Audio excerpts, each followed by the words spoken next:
कि लाइट को जब पता लगता है कि एल मर्डर्स की टाइमिंग के बेसिस पर किसी स्टूडेंट को कीरा समझ रहा है, तो क्रिमिनल्स के नाम के साथ साथ उनकी डेथ की टाइमिंग्स भी लिखना शुरू कर देता है। र्यूक के लाइट को बताने पर कि उसे कोई फॉलो कर रहा है, लाइट बहुत घबरा जाता है और र्यूक लाइट को शिनिगामी आइडियल के बारे में बताता है। अब आगे।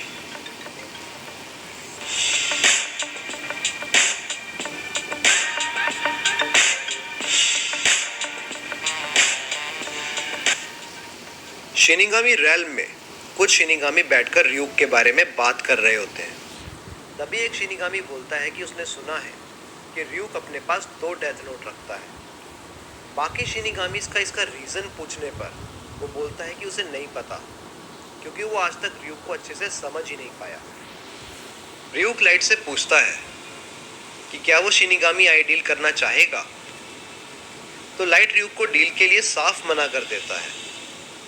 र्यूक लाइट को बताता है कि शिनिगामी रैल्म दिखने में बहुत बुरा लगता है। शिनिगामी बहुत बोरिंग और मीनिंगलेस लाइफ जीते हैं और ह्यूमंस की लाइफ लेने का सिर्फ यही रीज़न है कि शिनिगामीज मरने से बहुत डरते हैं। और वो लाइट को बताता है कि उन सब के कंपैरिजन में लाइट डेथ नोट को ओन करके एक अच्छा शिनिगामी लगता है। लाइट अचानक र्यूक को बताता है कि उसने एक तरीका निकाला है ये जानने का कि उसे फॉलो कौन कर रहा है, और इसके लिए वो डेथ नोट के रूल्स का यूज करेगा। I think I just figured out how to find the name of the guy who was following me today. How are you gonna do that? I'm gonna use the rules of the Death Note to my advantage. दूसरी तरफ police department के chief सोइशिरो यागमी के पास एक phone call आता है, जिससे उन्हें ये पता लगता है कि 6 और सेलमेट्स हार्ट अटैक से मारे गए हैं। लेकिन अजीब बात यह है कि उनमें से एक सेलमेट मरने से पहले अपनी वॉल पर ब्लड से एक पेंटाग्राम बनाता है। दूसरे ने मरने से पहले एक लेटर लिखा होता है जो कि बिल्कुल मीनिंगलेस होता है। और थर्ड विक्टिम मरने से पहले भागकर स्टाफ के बाथरूम तक गया था। ये सब इंफॉर्मेशन बतारी, जो कि उस टाइम पुलिस स्टेशन में ही होता है, एल को भेज देता है। एल अपने मन में ये सोचता है कि हमें ये तो पता है कि कीरा डेथ की टाइमिंग्स को कंट्रोल कर सकता है, लेकिन शायद ये भी पॉसिबिलिटी है कि वो क्रिमिनल्स के एक्शंस को भी कंट्रोल कर सकता है। तभी एल पुलिस डिपार्टमेंट को बताता है कि इस इंफॉर्मेशन को मीडिया में लीक ना किया जाए और सिर्फ इतना ही बताया जाए कि सेल इनमेट्स हार्ट अटैक से मरे हैं, क्योंकि उसके हिसाब से कीरा कुछ टेस्ट परफॉर्म कर रहा है और ये इन्फॉर्मेशन को पब्लिक में लीक करके वो सिंपली टेस्ट के रिजल्ट्स को कीरा को प्रोवाइड कर देगा। लेकिन क्योंकि लाइट अपने डैड के कंप्यूटर को आसानी से एक्सेस कर सकता है, तो वो टेस्ट्स के रिजल्ट्स भी निकाल लेता है। लाइट र्यूक को बताता है कि 3 क्रिमिनल तो सेम टू सेम वैसे ही मरे जैसे डेथ नोट की कंडीशन में लिखा था, लेकिन बाकी 3 क्रिमिनल सिंपली हार्ट अटैक से मरे क्योंकि उनकी डेथ की कंडीशन पूरा होना इम्पॉसिबल था। लाइट एक क्रिमिनल की डेथ की कंडीशन में लिखता है कि वो आईफल टावर के पास 1 घंटे के अंदर अंदर मर जाए, जो कंडीशन पूरी होना इम्पॉसिबल था क्योंकि जापान से पेरिस 1 घंटे में पहुंचना भी इम्पॉसिबल था। दूसरे क्रिमिनल की कंडीशन में लाइट लिखता है कि वो वॉल पर मरने से पहले एल का फेस बनाए, जो कि इम्पॉसिबल था क्योंकि किसी ने भी एल को नहीं देखा था। और थर्ड वाले की कंडीशन में लाइट लिखता है कि वो मरने से पहले एक नोट लिखे कि I know that L is suspicious of Japanese police. और लाइट बताता है कि ये कंडीशन भी पूरी नहीं हुई, जिससे ये पता लगता है कि तुम किसी से ऐसी चीज़ नहीं लिखवा सकते जिसके बारे में उन्हें बिल्कुल नहीं पता हो, जिससे ये भी पता लगता है कि डेथ नोट भी इम्पॉसिबल कंडीशंस को पूरा नहीं कर सकती। Basically, even the Death Note can't do the impossible. But as long as it's within the realistic limits of what that person might do, I can control them as much as I want before they die. Ryuk light से पूछता है कि ये सब करने का उसका असली मोटिव क्या है, तो लाइट र्यूक को बताता है कि ये नए मर्डर्स एल और बाकी पुलिस डिपार्टमेंट को कंफ्यूज रखेंगे और वो इनमें कीरा केस से रिलेटेड कुछ क्लूज ढूंढेंगे, जबकि इन सब का कोई मतलब नहीं है और ये सब डेथ नोट की पावर्स को टेस्ट करने का एक तरीका था।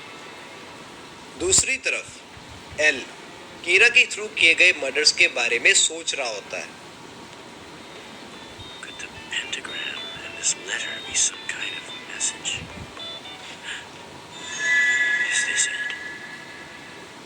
लाइट ड्यूक को बताता है कि कल न्यूज़ पर दिखाया गया था कि एक ड्रग एडिक्ट बैंक को लूटने की कोशिश करता है, लेकिन सक्सेसफुल नहीं हो पाता। उसने कुछ लोगों को अटैक भी किया था, लेकिन लास्ट में वो खाली ही भाग जाता है और लाइट उसी क्रिमिनल का यूज़ करने वाला है। लाइट ड्यूक को बताता है कि वो एक काफ़ी पॉपुलर लड़का है और फिर लाइट एक लड़की के साथ फ़ोन पर एक डेट सेट करता है।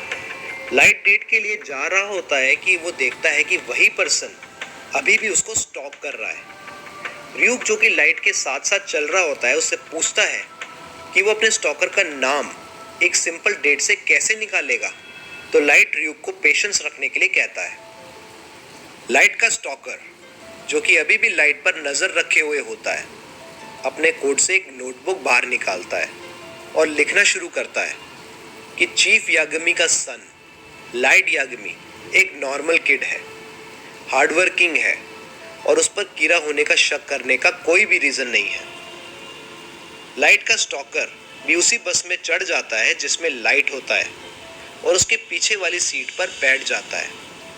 बस जब अगले स्टॉप पर रुकती है तो वही ड्रग एडिक्ट जिसे लाइट यूज़ करने की बात कर रहा होता है उसी में चढ़ जाता है और बस ड्राइवर के सर पर गन पॉइंट करके उससे कॉल करवाता है और 2 बस स्टॉप आगे कुछ कैश मंगाता है। लाइट कामली सब कुछ देख रहा होता है क्योंकि सब कुछ उसके प्लान के अकॉर्डिंग चल रहा होता है। अब लाइट जिस लड़की के साथ डेट पर आया होता है वो उसे एक छोटे से नोट पर लिखकर कहता है कि वो चिंता ना करे, क्योंकि जैसे ही उसे मौका मिलेगा वो क्रिमिनल के हाथ से गन छीन लेगा। ये सुनते ही लाइट का स्टॉकर जो उसके पीछे बैठा होता है उसे कहता है कि वो ऐसा कोई भी स्टेप ना उठाए और कोई भी दिक्कत हुई तो वो संभाल लेगा। ये सुनते ही लाइट कहता है कि वो उस पर कैसे ट्रस्ट करे कि वो उसी क्रिमिनल का पार्टनर नहीं है, और क्योंकि लाइट के कीरा होने का शक उस स्टॉकर को नहीं रहता, वो अपनी आईडी लाइट को दिखा देता है कि वो एक FBI एजेंट है। लाइट आईडी में उसका नाम पड़ता है जो कि रे पेनबर होता है। Here's my proof. Take a look. FBI? I see. His name is Ray Penber. थोड़ी देर बाद लाइट अपने पॉकेट से एक पेपर निकालता है और उसे बस के फ्लोर पर गिराकर वापस उठाने की एक्टिंग करता है।